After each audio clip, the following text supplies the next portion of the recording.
Good morning, everybody, and welcome to Digital Media Sync. It is Tuesday, it's 9 a.m. I have a guest again this week, and I'm super excited. I love geeking out with this person on marketing and social media and communications, and there's a reason for it. Randy is a marketing consultant and an author. She was managing director of Affordable Marketing Solutions, a small business marketing consultancy, for 13 years. She teaches marketing and communications courses at local universities in the area. And when not doing marketing, this is what I love geeking out with you about as well. She can be found in her kitchen cooking all sorts of creations, or on the mat enjoying yoga for her sanity, as we all are at this moment, right? So welcome, Randy Spina. Thank you, Julia. Thanks so much for the invitation. I'm excited. I'm excited too. So, and this topic too, I think is just really exciting to talk about. And I love that it really like forms a basis and just puts you in a place, where you're thinking about marketing for your organization. So should we get started? Let's do it. All righty. All right, so I have it up. Okay. So, after 13 years of working with hundreds of small businesses, I realized after a while that marketing often is the last thing that a small business owner will think about or put any attention toward. And that's, not really the best way to go about operating a small business. So, I dubbed this term that I call a marketing mindset. Mm-hmm. Marketing really needs to be at the forefront of your business, because otherwise, marketing in all of its pieces, like social media and sales and, advertising and website and digital and all of that, everything that encompasses the marketing umbrella, as I call it, are the only efforts that bring revenue into your business. So, I say here, the less frantic that your marketing efforts are, the better for your success. I had a client years ago who owned a retail store. The first week of December every year, he would freak out because, retail, Black Friday and all of that. It's like, but it doesn't change, like Black Friday is Black Friday every year. It's the same day, and Christmas. And so, you get caught up in the minutia of running a business and employees and, all that stuff. And so some of the strategy can often feel either overwhelming or too much, or I don't have time for this.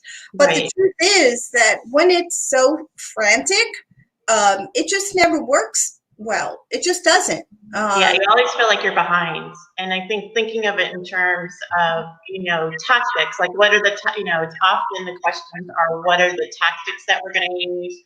Are we going to use social media? What platforms are we going to use? Should I put an ad in the paper? Those are all tactical, whereas thinking about it from the perspective of, what's the plan for the whole year, the next 3 months, revisit it and that sort of thing. So I saw that you had put together, some tips or a structure basically for what that looks like. Right. And this is the first one, which you kind of mentioned, but if you want to expound upon it, for sure. Right. So, if you prioritize marketing and you're consistent, your pipeline will always be full. I had another client who owned a construction company, and he was on one job for 18 months. And it was a frantic 18 months, obviously. And his pipeline fell apart. He didn't do anything during that entire time. So, and then he calls me. I had met him at a workshop that I had done, and it's like, what can I do? Well, what has long been neglected cannot be restored immediately. You've let this go for 18 months. It's impossible to turn it around in a week. So these things take time. Yeah. And, if you do just a few minutes every day of planning or something, hire an intern or, something, you are putting priority on, marketing and on your pipeline. So if you just let it go away and drop, that's then you'll see. Yeah, it takes forever and a lot of money to get that going again and get to where you were. Bring it back up. Right. So, ages ago, I had read that small business owners should spend about 20% of their time doing marketing. So that's one full day, right? I mean, really, right? Yeah. Out of a 5-day work week. So, again, make time to work on your business, not just in it. Whether it's sitting down with a calendar, whether it's, all that, like the hashtag holidays on Twitter and that kind of stuff. The other day was, what was the other day? It was something about chocolate or whatever. So if you're a foodie or you have a restaurant or a bakery, it's like, you should know these things, right? And they're easy to find. Nationalcalendarday.com is one way to find, and then plan. So the idea is you don't just do things on the day that it's happening, but you do things, leading up, to the day. Do that day, right? Yeah. And, a lot of people, I once had somebody say to me, well, I don't pay for ideas. I pay for action. But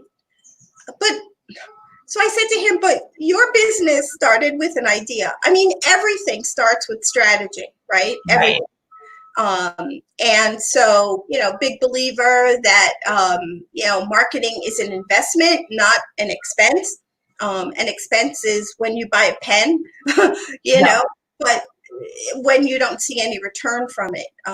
But, investments should pay off. And they should be consistent, So I always say it's the equivalent of saying, well, gee, I started going to the gym, but I only go once every 30 days. I mean, you're clearly not going to see any positive results from that. So just be consistent. Yeah. And make the time, it's worth it. I mean, it's your success. It's so worth it. And then, create and use a marketing calendar. So this is, what I said before about National Calendar Day. But, there are some holidays, if you will, that move around, that maybe it's, the third Saturday of every June. And so the dates will change or something like that. Father's Day, obviously, is not the same date every year, but it's the same day of the month every year. So, just having a handle, sitting down. I'm just a big believer in keeping a calendar. No matter how you keep it, doesn't matter what format it's in. But and there are so many templates, and I have one coming up in a sec, but there are so many templates, and even just, a wall calendar with little squares on it, just so you could see, like what's coming up. And create reminders for yourself. I said Microsoft Office here, but whatever you use, it could be paper. It doesn't really matter. Yeah, it's really interesting to again, this is like being consistent and getting into a routine, and then also just making sure that you don't forget anything, like Father's Day, you know, that you just mentioned, that's something that you want to, know about it in the very beginning of the year. It's like, yes, you're going to plan for Mother's Day and Father's Day and, Right. any other kind of holidays or that sort of thing. But also, like a couple of months ahead of time, have something in place and already ready to turn on so that you're not like 1 or 2 weeks out and going, oh my goodness, I didn't do anything for that particular day, whatever it is. Right. And especially if you sell product, you want to make sure that you're stocked. And oh, that's a good one, Rebecca. Yeah. Printacalendar.com. Yeah. Yeah. That if you're selling product, obviously, and if you're going to do any promotion, it takes time, if you're, I don't know, a high-end clothing designer or an artist and you want to have an ad or do public relations, ahead of a holiday, there can be a 3-month lead time for advertising in a monthly magazine, for example, or any other, print of any kind. I mean, social and digital, of course, you can do pretty quickly. But, if you don't know how to update your own website, for example, and you have to get help, in order to have a splash promotion, then right, those people are going to be busy. Yeah, well, getting, anything for promotion-wise, knowing what your messaging is, getting graphics ready, having your content ready, everything, where you really want it to be, spell checking everything, that's also one. Right. I don't know the tips, but that's one.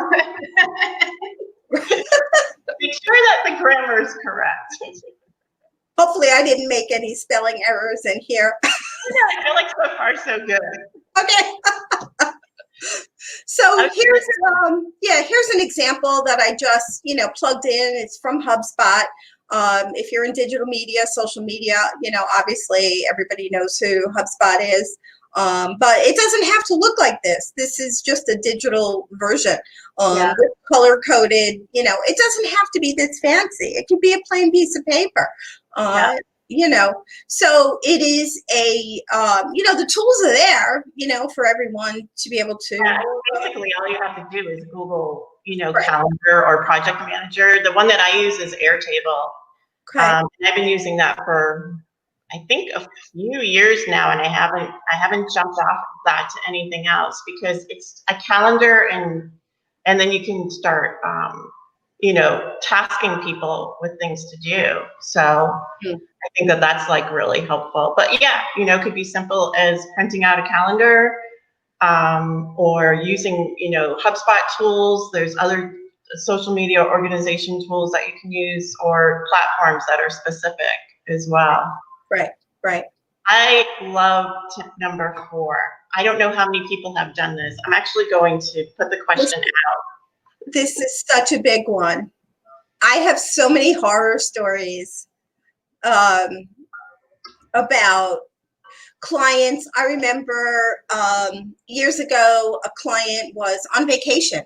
And so I was, doing work with her website and, working with her web designer. I was writing the copy and doing the strategy for the site. And I handed over the copy to the,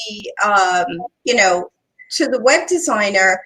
And I get this frantic call. The site is down. I said, what? What do you mean the site is down? And I couldn't even get into the site. I said, what do you mean? So this, my client's on vacation and I call her and you know what the problem was? Her credit card had expired. And so for hosting, I guess they sent her a message, but she wasn't there to get it. An email, she wasn't there to get it. This is probably 10 years ago or something. It was kind of a nightmare. I've had clients tell me, go to this link and the links are broken. Right. So, I'd like to talk about each one of these individually for a second. So have you dialed your own business phone number? If you use your cell phone, which most people, small Right. businesses Nowadays, most people do, right? It shouldn't be, hey, leave a message or something snarky as if it was your personal, make Right. it professional. Have you purchased from your own website? This is a big one. Oh, that's huge. Real big one, to make sure that the cart works, to make sure that you have all the options available. Somebody put something in a cart, can they change the quantity? I personally, as a consumer, I don't like when someone forces me to create an account in order to order from them, because Yeah. maybe it's a one-time thing. For example, I recently purchased something from a baby gift website, and they forced me to create an account. And then once they get your email, they're emailing you every day. Well, it was a gift. I mean, right. I'm probably never going to go to your website again. So I opted out, but they don't give you a choice, and they force you, to create an account, which, from an analytics perspective, when the marketing department of this big retail organization is looking at their numbers, and they're looking at their unsubscribes, I mean, that should be telling them a story. If you give people an option to check out with or without, creating an account, look at those numbers. Try it. Do a split test. See what happens. There are the numbers are going to tell you a story, because it doesn't pay to annoy somebody. So in any case, if you have product, if you sell product, send yourself a package. What does it look like when it gets to you? Is there a business card in there, a brochure in there? Is there, is it packaged, literally like wrapped and stuff, correctly, and in a way that makes sense for the person receiving it? I remember once, I wish I could remember what company this was, but I ordered a headset, and in the box were Tootsie Rolls. And I'll never forget that. And I thought, what a cool thing to do. You're sending a package. It has nothing to do with the product, but how sweet. Literally. No, one of my favorite things to do with e-commerce and retail clients is to, do exactly that, and kind of do like, what does an unboxing look like when you open the package? What is the first thing that you see? Is it something branded? Is it a thank you? Does it have the logo and information? Are there instructions if you need instructions on how to use it or put it together? How is it packaged in the FedEx box or the UPS, whatever that is? So that when you open it up, you're getting the experience of that brand from the first slice. Right. And, of course, there are very large organizations like QVC, whose boxes are actually branded, and who, outside packaging, or if it's a bag, are branded. Most people can't afford to do that, but you don't have to. When you open it, like what's right on top, I remember once opening a package someone sent me, and it was a smiley face sticker. And right on top. It was. Of course, you smile when you. Right. It makes the biggest difference. Like, the simplest thing can make the biggest difference in the world. You don't have to get particularly fancy. You just have to think about it, show that you've actually, put some thought into it. Right. Otherwise, you just get a lot of transactions. You don't get a lot of long-term relationships. You Right. know, if you are looking to only be transactional, then that's fine. But if you are, if you have an organization where you have a membership card and you order from them, let's say, then say thanks for being a member, or are you a member? If not, Right. do this.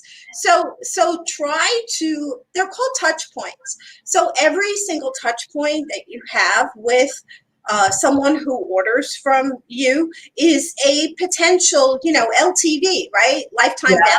So if you're going to only be transactional, then I think you're probably missing some, possible future revenue from that person. It's all in how you handle it. And then, the next one, testing all the forms and links on your site. So Yeah. this is something that I recommend. I had, I can't remember how I figured this out, but it was a client. I was working on his website, and I went in and I was testing all of the links, and I filled out his contact form, Mm-hmm. and then I emailed him to say keep an eye out for the contact form, Right. and he never got it. So we called his web tech person, and apparently the link hadn't been working for quite a while.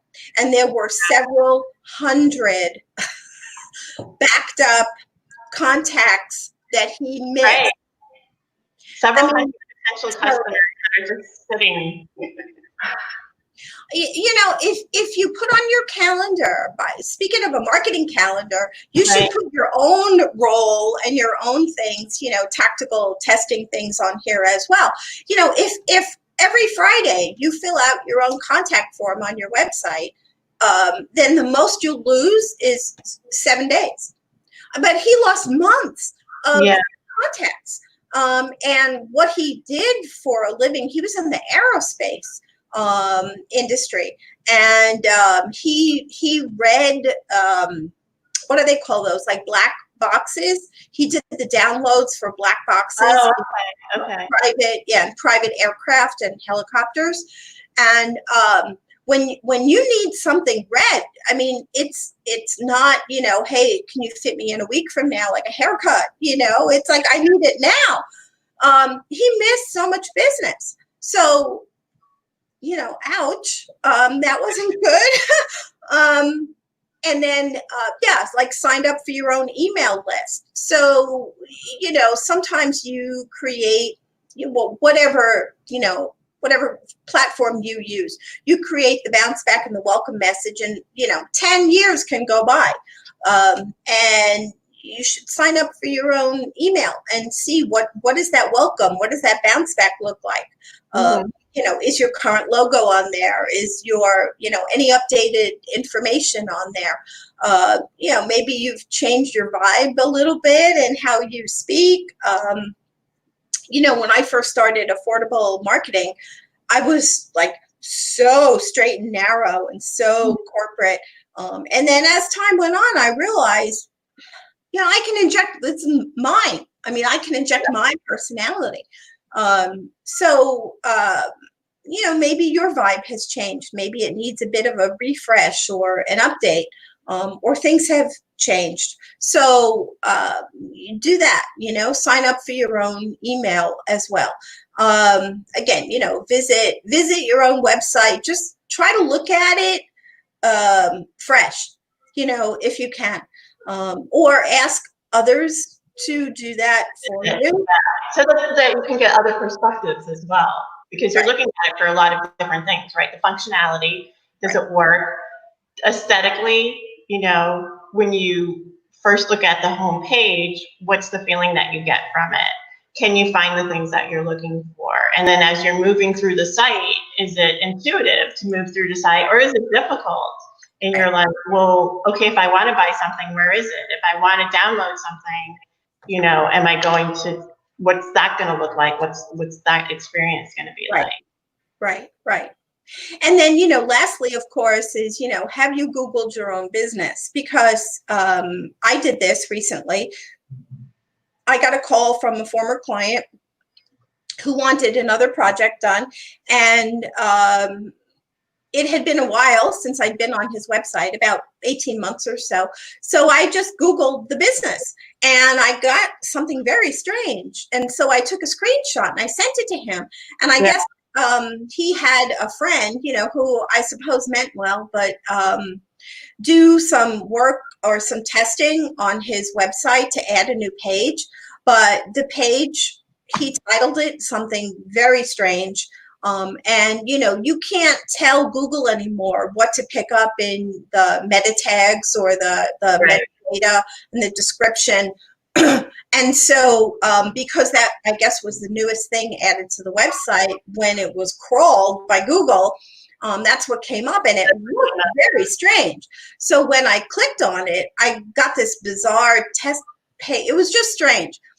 And he said, oh my God, what do I do? And I said, tell your web person to take the page down because it looks weird. It was coming up at the top as opposed to the top search. Okay. Right, as opposed to like his services or whatever. So very odd. And so this is why, like, if you had done that every Friday, because he said that it had been several months, and I said, ugh. Yeah, right. It doesn't look good. Yes, you're still a licensed, CPA, you're still whatever it is that you're doing, but it's not a good public image. Right. And the only way to judge that is to be your own customer, and to change, your perspective and see your business as others will see it. It's so important. Yeah. Just a point of reference too for Googling your own business, and why that's so important is also kind of like scrolling down the page and seeing how other platforms will pick up information, and oftentimes it could be incorrect information. So if you changed address and something like Yext or Yelp or any sort of platform, whether it's a referral platform or a mapping platform, has the wrong address, has the wrong telephone number, has the wrong employees listed or services or products, that may be what people see. And especially if for some reason your website is not the top item in search. Right.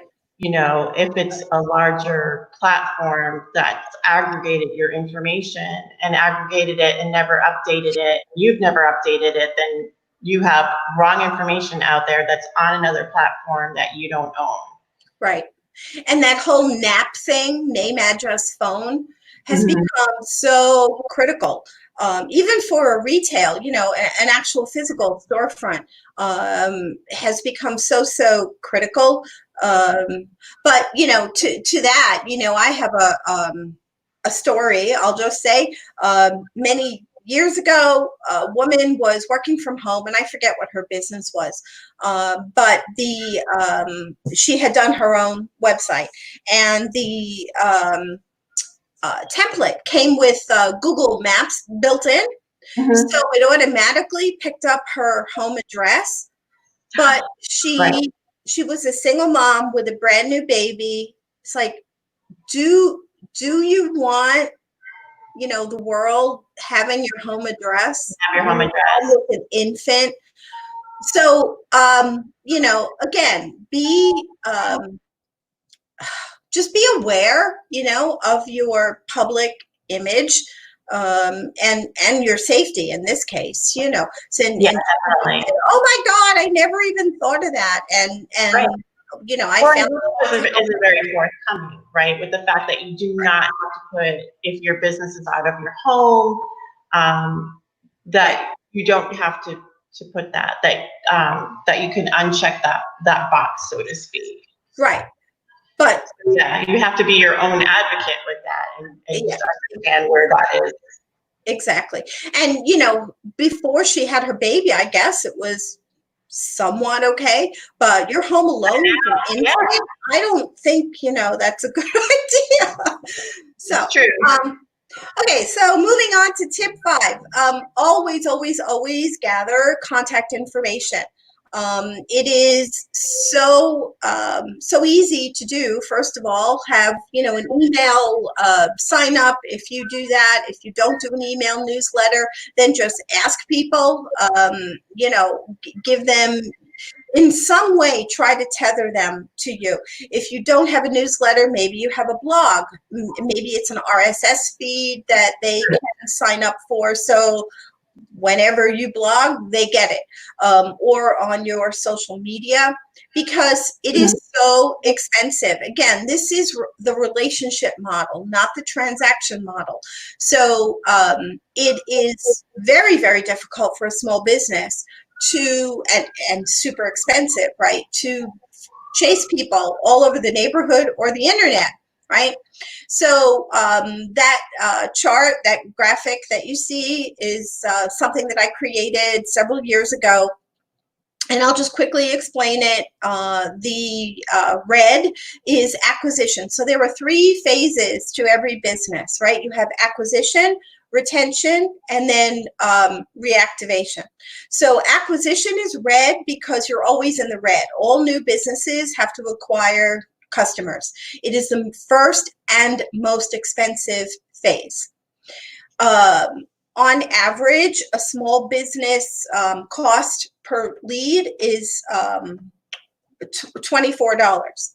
So if you only get 1 transaction from them, it costs you $24 to acquire that customer. If you get 2, it goes down to 12. If you get 3, it goes down to 8. And then at some point, the lifetime value becomes positive, and that's green. So the next phase is retention. Okay, so that is where you establish a relationship. You've tethered your customer to you, even if it's a prospect, even if they haven't ordered from you yet, Right. it doesn't matter. You build the relationship, yeah. Yeah, they might in the future. And that has happened hundreds of times to me during, the lifetime of, affordable marketing solutions. So the green is where it becomes profitable.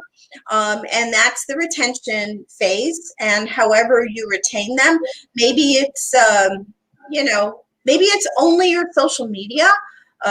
Or maybe it's if you're in sales driven and you're dealing with just a few high level, client companies, then, do you know when their birthday is? Like send them a birthday card or give them a call, if they just had a baby for Mother's Day or Father's Day, make it so that people do business with people they like. And so do your best to establish some kind of relationship with them. And then the final phase, the blue, is reactivation. So reactivation is, maybe they've not done business with you for a while for whatever reason. If you're a neighborhood dry cleaner and somebody moves to a new state, you clearly can't reactivate them. That's impossible. But if you are a service business where you can do business with somebody when they move, then you should try to reactivate them. Maybe somebody dropped off, the radar because they were sick, or a family member was sick, or something is going on, or whatever it might be. There was a gym in my neighborhood. I'm good. There was a gym in my neighborhood, and I love playing racquetball, but I had a very bad knee injury and I had to stop playing. And so I brought the hospital note, I was in the emergency room, and I brought it over, hobbled over to the gym, and I said, can I put this on hold, or can you help me out? And they refused to help me. Oh, They just kept, charging my credit card, or I forget how it worked now. This is some years ago. And then about 3 years after that, I got a, hi, you haven't been here in a while. We're offering blah, blah, blah. Well, I'm not interested. You were so mean to me. Like, yeah, so like, nope. I mean, so in one sense, they made an attempt to reactivate, but I had no interest in being reactivated by them because, well, first, I still couldn't play racquetball, and I still can, which kills me. But they didn't handle it well at all. But if you let a membership expire, or something, like I got something from Costco, like we want you back kind of thing, Right. free what was it, 3 months free membership. Oh, So I don't know, maybe I'll do it, maybe not, I don't know. But in that case, you possibly could reactivate someone. I mean, when I was in corporate, I ran multi-million-dollar campaigns. Reactivation is awesome if you do it right. But if you survey people and you ask them why they left you, and you find consistently the answer is bad service, or too high, price gouging, or whatever that might be, inconvenient location, and none of those things have changed, then the likelihood of you getting a good ROI on any kind of reactivation program is very low, because you haven't changed any of the right. things that chase them away. And that really speaks to too, like how close, customer service is to marketing. Definitely. It's very cyclical, and especially in this case with retention and reactivation, right? The more that you use the information that you have on your customers for good, Right. and to commit to being trusted and honest and just good customer service, then that is going to help your marketing efforts multifold. Yeah, it's funny you say that. For so many years when I was in corporate, I just used to say, customer service is not an operations function. It should not report into the chief operating officer. Customer service should report into marketing. Mm-hmm. And it never happened. I was, told that I was crazy. I was hallucinating. It's never going to happen. And needless to say, in one case where I was a vice president, they still didn't listen to me. And well, they're out of business now. So I don't know, maybe something. We get an amen from Rebecca. Yeah, put that up there too, definitely. That customer service and marketing are so closely tied, because how you relate to your current customers and how you treat, like the way that you were treated, if that gem felt that their relationship to you was important, they would have figured something out for you. Right. And not only for you, but it would have been something that was in their core system. If something happens, okay, we'll give them 3 months, or we'll give them a break, because we know that they're going to come back. Right. Or we feel that they're going to come back. Or is there a way that, if there's an injury, that we can adjust, for them, like make it comfortable for them, or give them other services, or that sort of thing. But They just showed that they didn't care. And the true word is care, and customer service is oftentimes caring enough to think ahead to situations where if something happens, then we have a way to make that customer feel important and cared for. Right. And many organizations are actually changing the name of that function to customer care instead of customer service. So true. Yeah, absolutely. True. Yeah. Cool. All right, let's see what's next. Okay. So this is a big one. Keeping a sample file. If you get something in the mail or you see an ad or you're watching TV, just pick up your phone and, record the commercial. I always tell my marketing students, if you really want to learn how to market, you should watch all of the TV shopping network channels, because they can get you to order things A, you never knew existed, and B, you never knew you needed.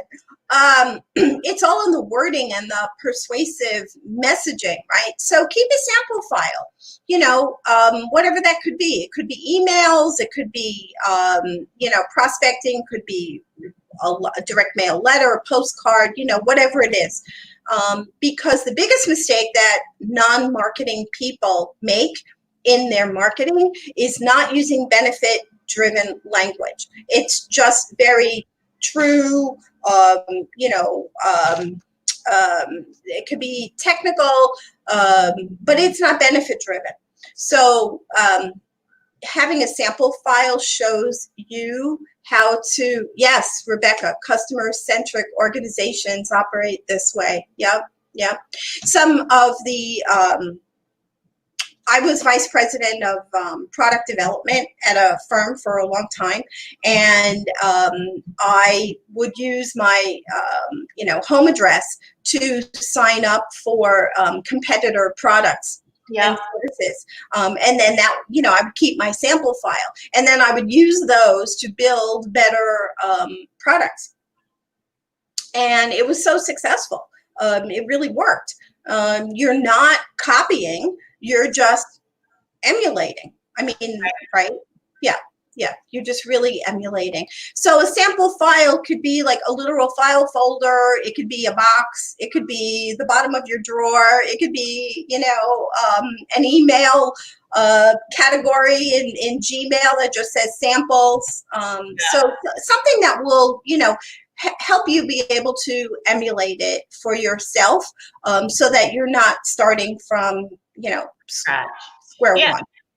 No, I think that's excellent. I think that often marketers will forget about that too, or kind of like drop off from, and I would say not just looking at competitors, definitely looking at what competitors are doing, but looking at other industries as well. Often there's things that, you want to emulate, or, I look at emails that come across that, are from other organizations or from like my favorite brands. Right. And I would be like, oh, I think that the way that they, presented this was really great in whatever form it was. Right. Okay. This is what we talked about. What was it? Last week, tip number 7, understand basic SEO to use to your advantage. Right. So, this is, obviously this was covered in depth, last week, very well, and to an extent that I don't know that depth of detail, but just, understanding basic search engine optimization, so that you can incorporate phrases and languages. And it's not just on your website. It's also on social media. It's hashtagging. It's all of that. It's blogging, definitely blogging. You want to make sure that you are showing up for the thing, and also using the correct language. That you're not being too technical with your language. And there are so many ways to do this, and they were all covered. Most of them were covered last week. But you can just go on Twitter and you can put in something and see what's trending or what's the hashtag. And sometimes the difference in pluralizing something or not can make a huge difference in the numbers. Yeah. I feel that there's, and I was saying this last week too, because I feel like we're building on, the concepts that we really should understand and know and be reminded of. And I love the fact that this came up again, because understanding basic SEO, like not, even if you don't take these huge deep dives, just hire somebody to do that. But just to get that like baseline, like how are people searching for things? What are they looking for? And do you have that in every aspect of your online experience? Exactly. Yeah. Even LinkedIn now is, so hashtag driven. Oh, I know. Yeah. the last holdout for not utilizing hashtags, and now they do. Right. And I certainly take advantage of that. So, which is the perfect segue to tip number 8, right? So, content really is everything these days. If you are, again, if you're a local dry cleaner,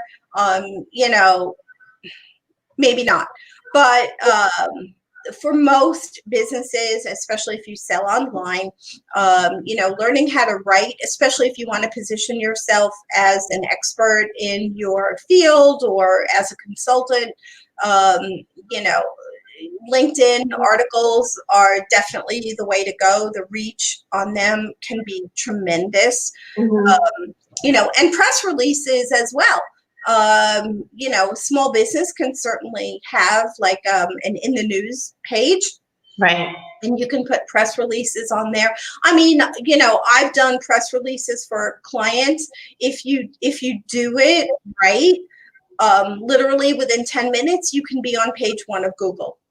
So, especially in a field that is not very crowded. If you're selling books, probably not for the obvious reasons, but learning how to write persuasively and or give advice or be free information and consulting with people. It's just really important to learn how to write. If you don't like to write or you're not good at it, then maybe hire somebody to do it for you. But you need to brag, basically, is what I'm saying here, and push stuff out. There you go. All right, what's up next? So business cards. So I know we live in a digital world, but I still believe business cards are, first of all, they're so affordable. Why wouldn't you do it? And have them everywhere. Everywhere. Yeah. Your wallet, your purse, if you're a female, your glove compartment in your car, your briefcase, like whatever. Stash them everywhere because you just never know. And even if somebody doesn't take the actual card, but just, takes a snap of it with their phone, it's still take it, right? That's what I was going to say too, like oftentimes I'll take business cards with me, and I'll also be sure to like snap people's business cards. Even when I take the physical card, I'll take a snap of it by phone. And that's actually worked. One of the women who made my face mask, she put her business card. I mean, this goes back to Pocket Chef as well. She put her business card in the little bag, nice little bag that she put the face mask in. And I was actually talking to Barb, who's the community director here at Known, and I was like, this woman is a designer and a seamstress. She was making dresses, like wedding dresses and prom dresses and stuff like that. I'm sure the business has decreased because nobody's going anywhere.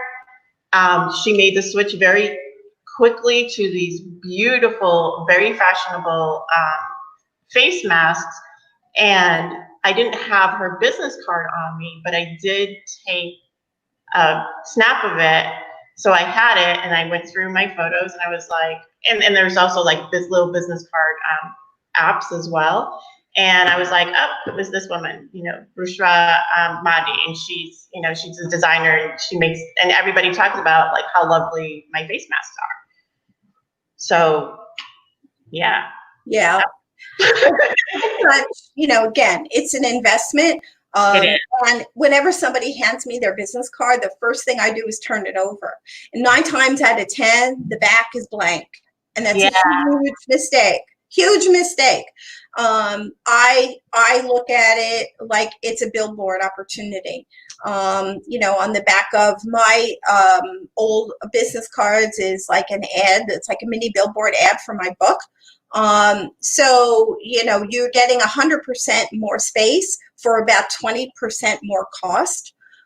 It's so worth it. It's your opportunity to say what's on the back of your business card. Yeah.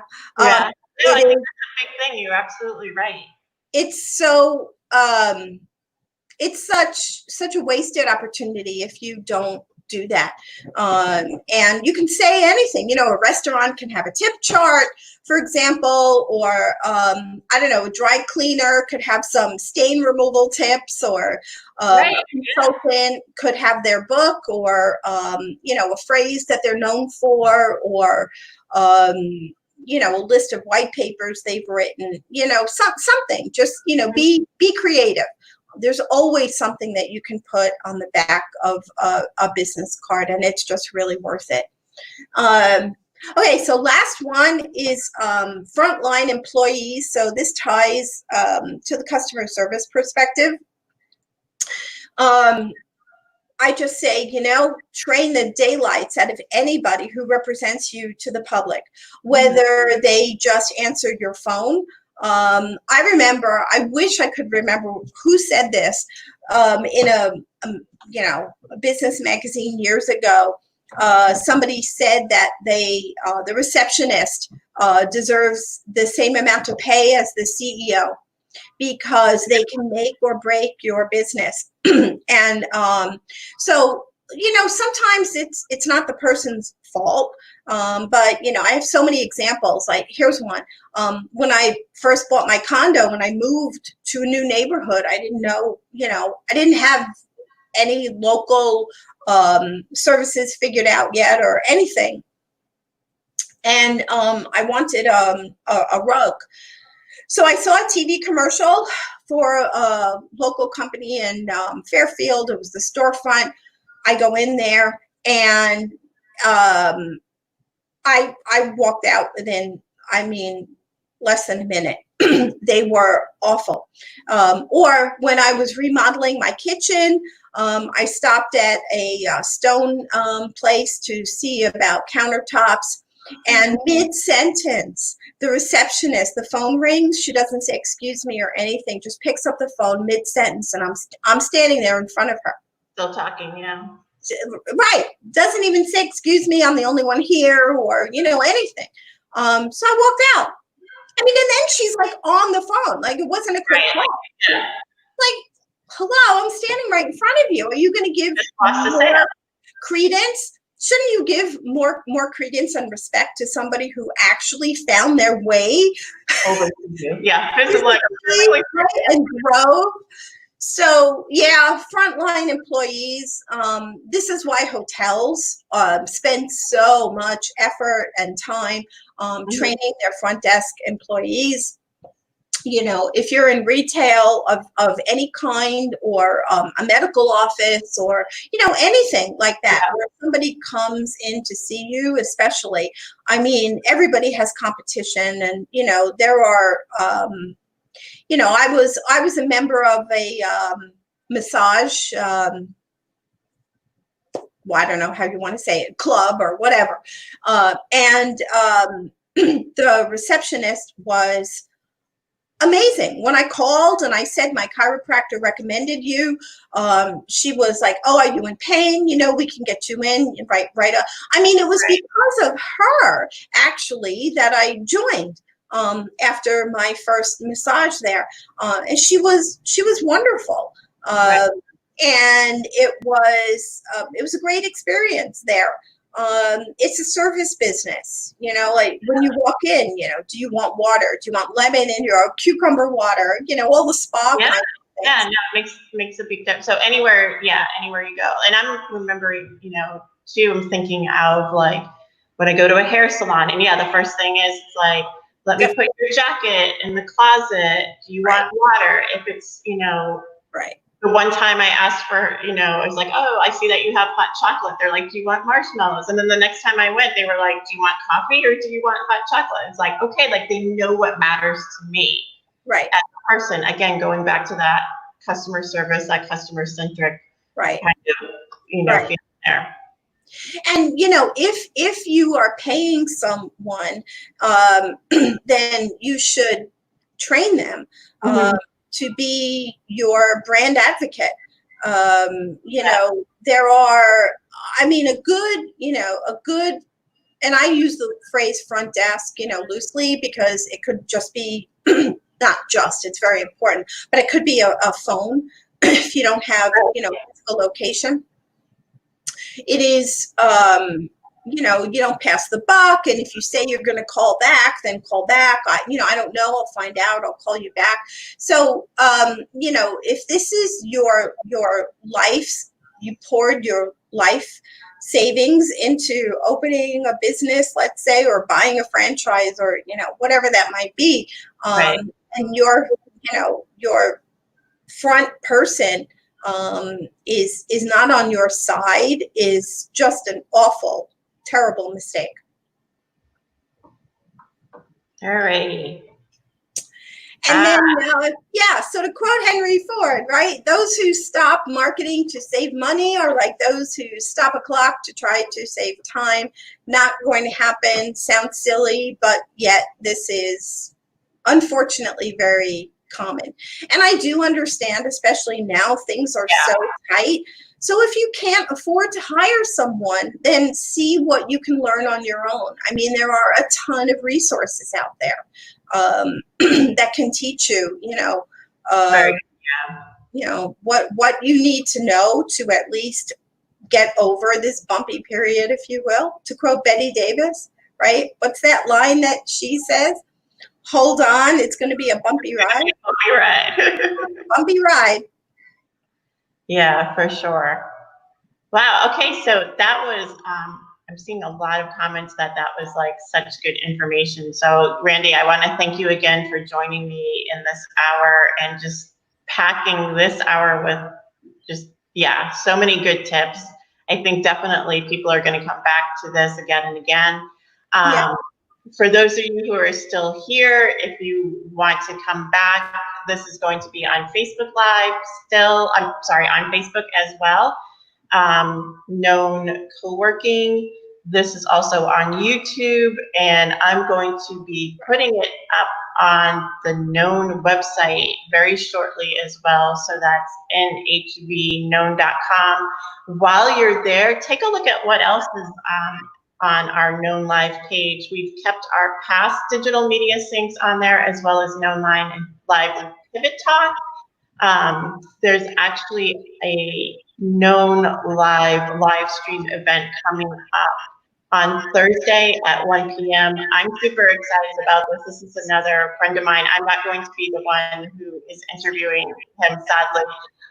Raheem Nelson, he is an iPad artist, and he does portraits and comics and just all sorts of art.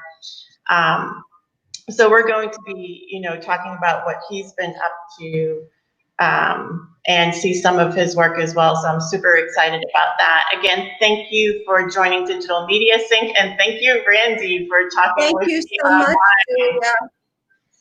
All right, and we'll see you later. Bye-bye. Bye. Thanks, everyone.